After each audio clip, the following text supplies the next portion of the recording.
some sigma All stuff. the same font. Yeah, all same font size too.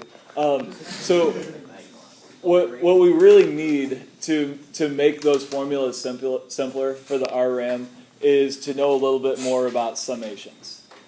So let's talk a little bit about sigma notation and some summations here. This right here, not there. This right here is the formula that we got when we had 100 rectangles for approximating the integral from 1 to 3 of x squared.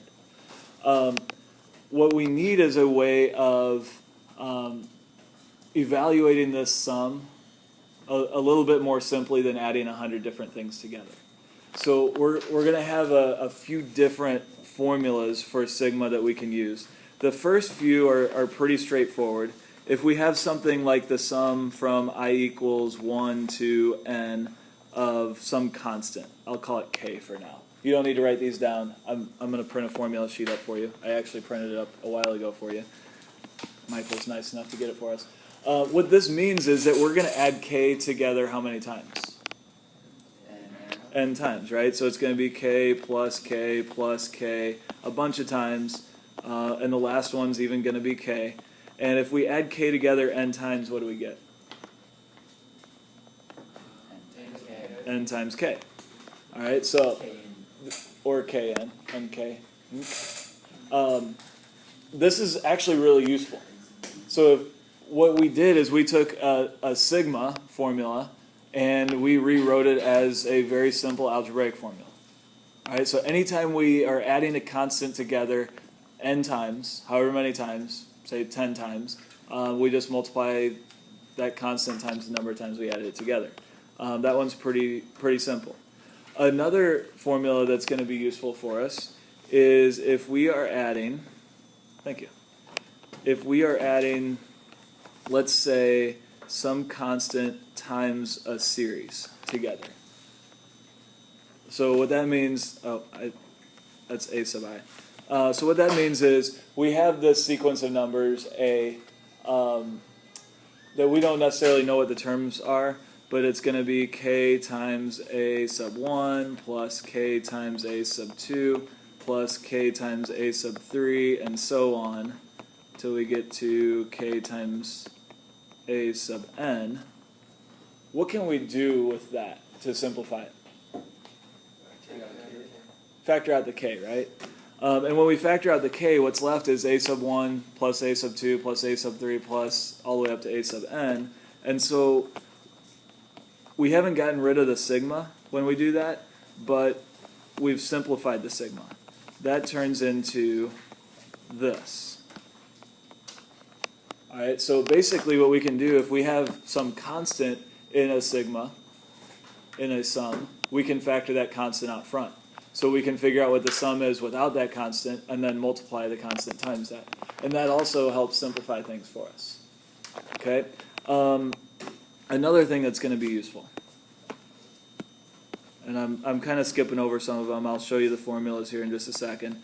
Let's say that we're going from 1 to n of just I. What's that going to look like?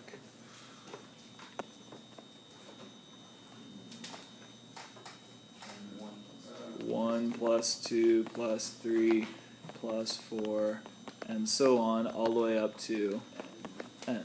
Anybody know what that adds up to? The trick to this, that's an I, by the way. The trick to this is rearranging it.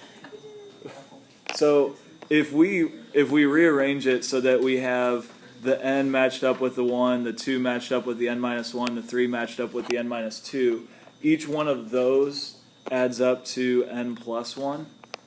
And we're going to end up with, half as many of those. So it's going to be n plus 1 divided by 2 times, sorry, that's not quite right. It's going to be n times n plus 1 divided by 2. And that's where the formula comes from. That's this one right here. So these formulas, we saw these two.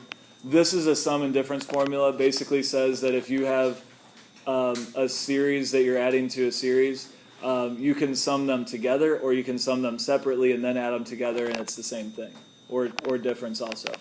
If you're adding up just integers 1 through whatever, you can use this formula. So the integers 1 through 10, 1 plus 2 plus 3 all the way up to 10, would be 10 times 11 divided by 2, which is 55. So if you add up the numbers 1 through 10, you get 55. If you add up the numbers 1 through 100, you get 5,050. And you get that really quickly by putting 100 in for n here. Okay? There are similar formulas. These are not as easy to figure out where they come from, but if you really want to know, look it up on YouTube. Trust me, there are videos out there for it. But if you want to add up like 1 plus 4 plus 9 plus 16 plus 25, I squared, then this formula will work. So if you want to add up all the squares up through 5, it would be 5 times 6 times 11 divided by 6, which ends up being 55, I think. No? Yeah. Okay, thanks. And you can do the same thing with cubes. There are similar formulas for higher powers of I, but I'm not going to make you use them ever, so you don't need to worry about those. Okay? This right here is going to allow us to simplify those expressions that we had earlier. And so what we're going to do next is look at how we can use this to simplify those and make our lives really easy.